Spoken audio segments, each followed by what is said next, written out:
What's next for Ozempic maker Novo Nordisk? We're talking with Jared Holz of Mizuho to find out. Hi, Jared.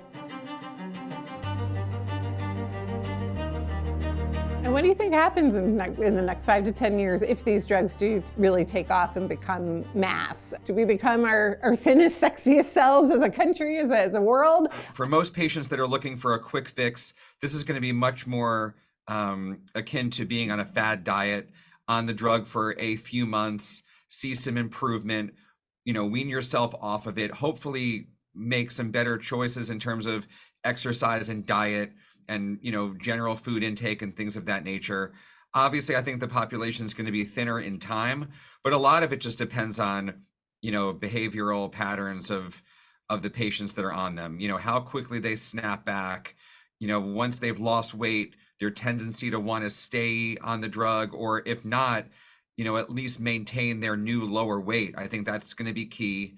But it's very clear that these drugs are having very, very substantial positive benefits on underlying cardiovascular health, neurovascular health. These are all things that have been, widely published throughout the year.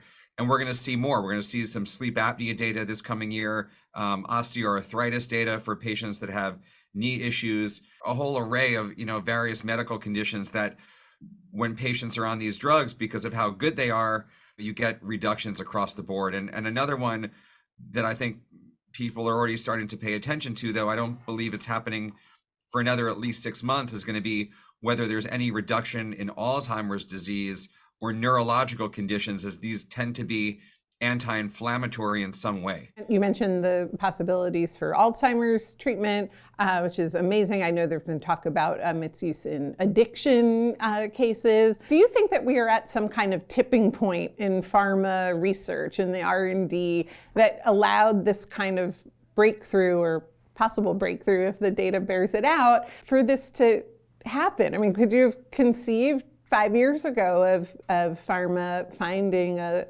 wonder drug like this? Yeah, this is a rarity for sure. I mean, we've seen it historically with the statins and hepatitis C. There have been categories where the street has been very intrigued, and you've seen valuations really rise quickly. But this is the most notable. I mean, this one drug class has basically spurred on 2 companies that are now worth roughly $500 billion. And the second closest is less than half of that. And so we've really kind of, re-maneuvered Novo and Lilly to the top of the food chain in pharma that used to be kind of dominated by Merck and Pfizer and maybe a couple others. But now that ranking has been resorted, so to speak. So we really haven't seen this much value creation. We've seen stocks go up, but not to the tune of several $100 billion over the course of a year. What is the downside here? I mean, from a financial perspective, I think it's insurance pushback over time. If the revenue sort of gets out of hand and managed care cannot offset it with higher premiums or reducing access to other drugs, and it becomes problematic, that would be one. The second would be pricing. The government has already thrown out a fairly significant plan to reduce drug costs over the next, 5 to 10 years and really in perpetuity.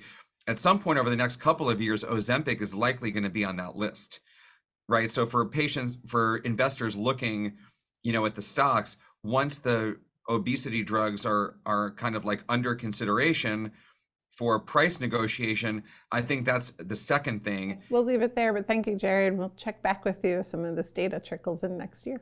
Absolutely. Thank you. For more, check out QZ.com.